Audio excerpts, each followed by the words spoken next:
Il mondo dell'auto è costellato di storie di successo e di fallimenti, che spesso hanno un comune denominatore: il desiderio dell'uomo di realizzare un sogno impossibile. Esattamente come è stato quello della Bugatti italiana di Romano Artioli, la cui storia è tanto speciale quanto poco conosciuta. Ora però la Bugatti moderna, con sede a Molsheim, ha deciso di raccontarla, facendola in qualche modo rivivere proprio nell'anno del 110° anniversario dalla fondazione dell'azienda.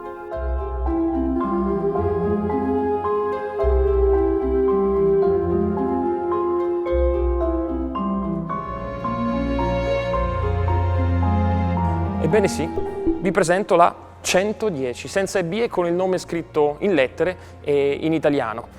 È una nuova Bugatti, ma è soprattutto la reinterpretazione di un'auto simbolo degli anni 90 che torna per celebrare un pezzo importantissimo della storia del marchio automobilistico più prestigioso del mondo, e io ho l'onore di raccontarvelo qui, dove tutto era cominciato, a Campo Galliano.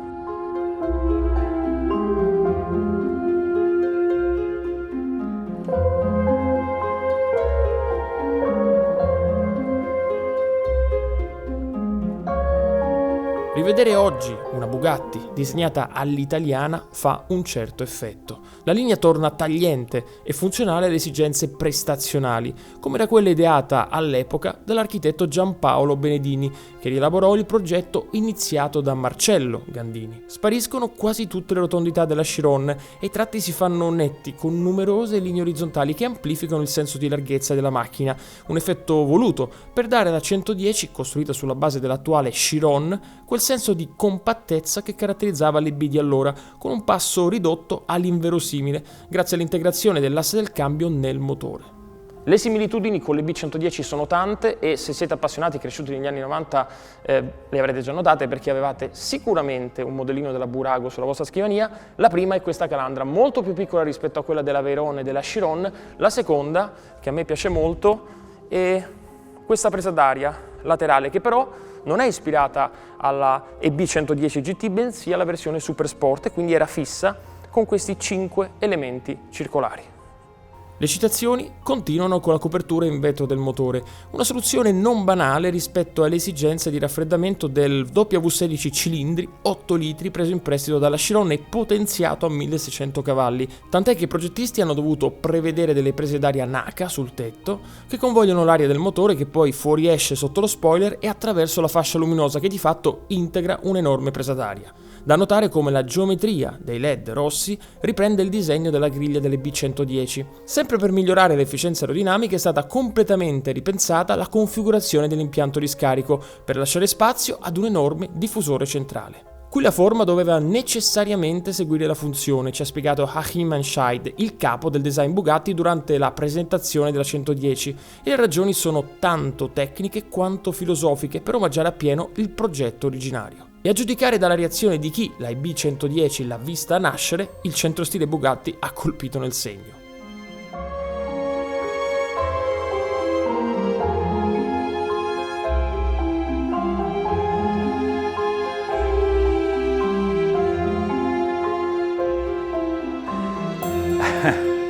C'erano due persone vicino a me, io sono entrato da lì, da quel portone, quando l'ho vista così là in fondo, devo dire che mi è stata un'emozione enorme, tant'è che mi sono rizzati i piedi, proprio mi è venuta la pelle d'oca, che mi è rimasta proprio i brividi, proprio brividi.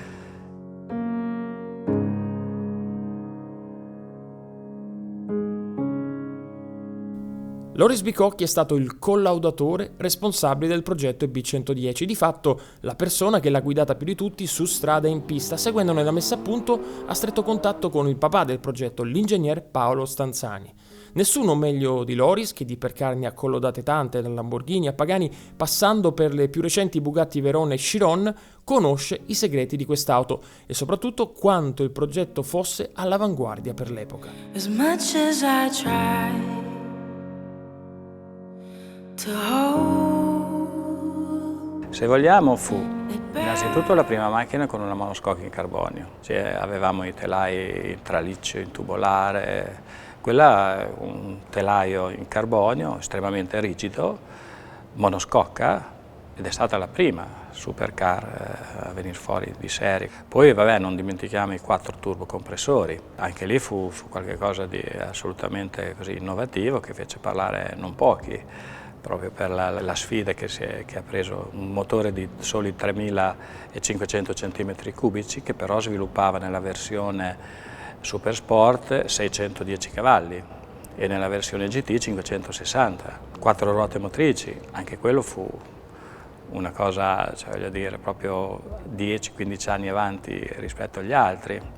La messa a punto di queste 4 ruote motrici, che allora non c'erano differenziali elettronici, così, fatto con le rampe meccaniche, ma proprio studiandolo bene, permetteva delle prestazioni, un comportamento della vettura ancora oggi, devo dire, encomiabile, perché se penso ai 7 minuti e 40 di allora che abbiamo fatto con un prototipo sulla Nordschleife, con ancora dei pneumatici MXX3 che magari più non vuol dire niente, però io che li conosco erano un po' di pietra, durissimi, in confronto all'epoca andavano bene, erano all'avanguardia, ma oggi si sente parlare di tempi sul giro inferiori ai 7 minuti, no? Qualcuno, rari ci sono riusciti. Prova a pensare in quegli anni girare in 7,40 con quei pneumatici e così, quindi anche i numeri stavano a dimostrare che era qualcosa di eccezionale. 6 marce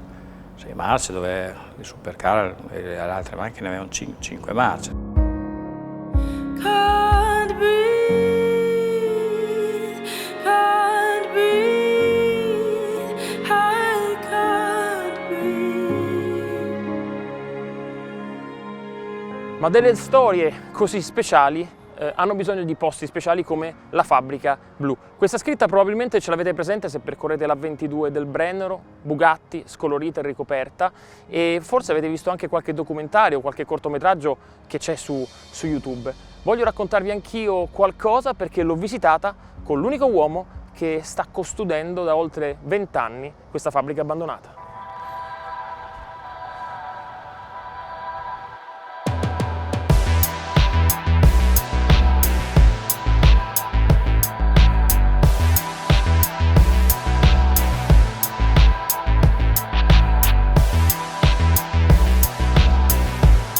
Ezio Pavesi vive qui da oltre 25 anni.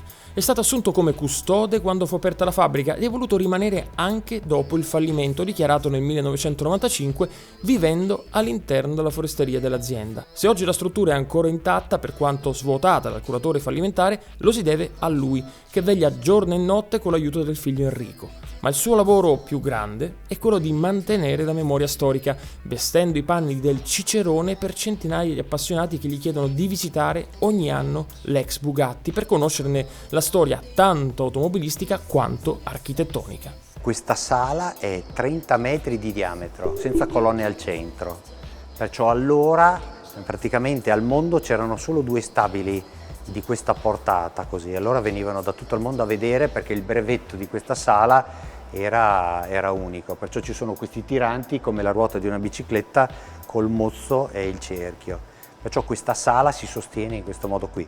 Oltre ciò noi siamo su un pavimento galleggiante, cioè tutta l'impiantistica è sotto e in più c'è il riscaldamento a pavimento. Ma è stata fatta questa sala per quale motivo? È stata fatta questa sala per inserire il reparto dei disegnatori. Cioè questa sala è stata fatta a dimensione di chi ci lavorava qui, di quello che doveva fare, cioè disegnare e creare.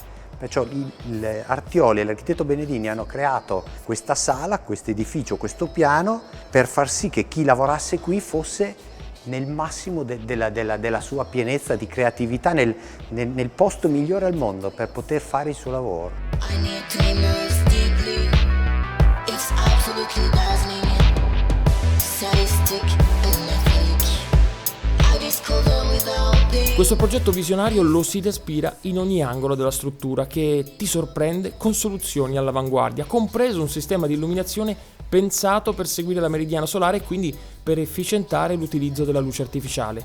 Era tutto manuale, ovvio, ma c'era già un principio di domotica. Solo in un ambiente così speciale poteva nascere un'auto come la EB110 partendo da un foglio bianco. Purtroppo fu fatto un passo più lungo della gamba e il resto è storia nota. Dopo il fallimento, nel 1998, il marchio fu rilevato dal gruppo Volkswagen ed oggi sta vivendo un nuovo rinascimento con la Veyron, la Chiron, la Divo, la Voiture Noire e adesso la 110, che per la cronaca sarà prodotta in soli 10 esemplari che sono già stati tutti venduti ad un prezzo di 8 milioni di euro. Direi che è un sogno, cioè praticamente se un mese e mezzo fa mi avessero detto che avrei ricevuto una telefonata dalla Bugatti per organizzare, per dare una mano, per creare questo evento, io avrei, insomma, ci avrei fatto un sorriso, invece effettivamente è passato un mese e mezzo e siamo qui. Perciò questo è una cosa, dico, faccio fatica anch'io ancora a crederci perché sono qui che mi do da fare, perché tutto riesca al meglio, però insomma è incredibile che venga presentata un'auto qui, un'auto da sogno, come era stata presentata nel 1991, a settembre del 1991. It's absolutely dazzling. It's absolutely dazzling. Molsheim 1909, Campo Galliano 1990. E questa porta viene proprio dallo stabilimento originale creato da Ettore Bugatti.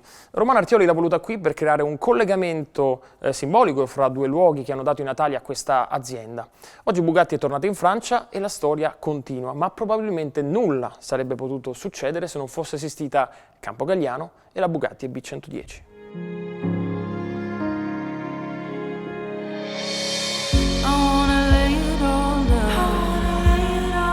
It's getting heavy for me now.